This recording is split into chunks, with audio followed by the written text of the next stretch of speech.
జిల్లా cricket association నిర్వహించిన school cricket tournament winners గా శ్రీప్రకాష్ సినర్జీ స్కూల్ జట్టు నిలిచిందని జిల్లా cricket association president Talatam Harish తెలిపారు. కాకినాడ ఆర్ఎంసీ గ్రౌండ్ లో తూర్పుగోదావరి జిల్లా క్రికెట్ అసోసియేషన్ ఆధ్వర్యంలో వారం రోజుల పాటు నిర్వహించిన school cricket tournament finals match Aditya school, Sri Prakash synergy school జట్ల మధ్య జరిగింది. ఉత్కంఠభరితంగా జరిగిన మ్యాచ్ లో శ్రీప్రకాష్ స్కూల్ జట్టు 30 పరుగుల తేడాతో విజయం సాధించింది.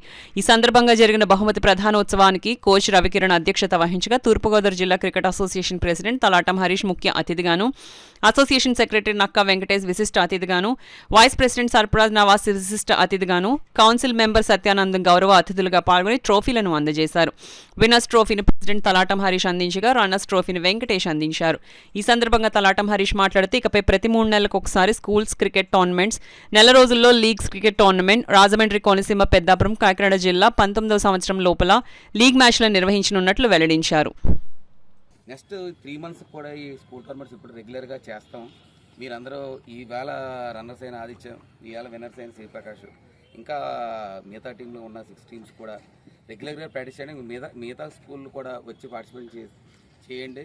స్కూల్ నుంచి మీరు డెవలప్ అవ్వాలి. డిస్ట్రిక్ట్ అయినా ఆడాలన్నా, జోన్ ఆడాలన్నా, స్టేట్ ఆడాలన్నా మన స్కూల్ నుంచే. ఇప్పుడు ఎంతో కాలం నుంచి స్కూల్ టోర్నమెంట్ జరగటం లేదు. ఈ స్కూల్ నుంచే జరిగే పూర్వం ఇప్పుడు మళ్ళీ మనం కంప్లీట్ చేస్తున్నాం. దీన్ని మీరు అందరూ సద్వినియోగం చేసుకుని మంచి ప్లేయర్స్ అవ్వాలి. ఇంత టోర్నమెంట్ సక్సెస్ అవునా కారణం ఈస్ట్ గోదావరి క్రికెట్ అసోసియేషన్.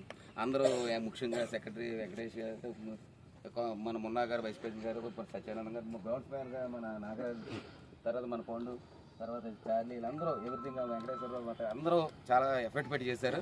ఇలా నెక్స్ట్ మా అసోసియేషన్ నుంచి ఇంకా మంచి మంచి టోర్నమెంట్ స్కూల్లో నెక్స్ట్ ఇయర్ ఇదే టైంకి మళ్ళీ ఈ స్కూల్ టోర్నమెంట్ 3 మంత్స్ కూడా నెక్స్ట్ స్కూల్లో కూడా ఈ నార్త్ జోన్ నుంచి దగ్గర నుంచి ఆ స్కూల్ అన్నీ రెగ్యులర్గా పెద్ద టోర్నమెంట్ కూడా పెడతాం. నెక్స్ట్ ఈ లీగ్స్ కూడా మీకు 1 మంత్లో స్టార్ట్ అయ్యేలాగా లీగ్ కూడా కండక్ట్ చేస్తున్నాం. తర్వాత సబ్ సెంటర్లో కూడా every sub centre Peddapuram, just ఇలాగ కోనసీమ, రాజమండ్రి, కాకినాడ జోన్లకి అండర్-19 సబ్ సెంటర్ మ్యాచ్లో లీగ్ కింద కండక్ట్ చేస్తాం 50 ఓవర్స్ కింద. అవి కూడా కోచెస్ అందరూ కలిపి ఒక టీం కింద చూసుకుని రెగ్యులర్గా ప్రాక్టీస్ చేసి మంచి టీం ప్లేయర్స్ అవి మీరు ఫ్యూచర్లో ఎప్పుడైనా మన ఈస్ట్ గోదావరి డిస్ట్రిక్ట్ నుంచి మన ఇండియాకి ఆడాలి.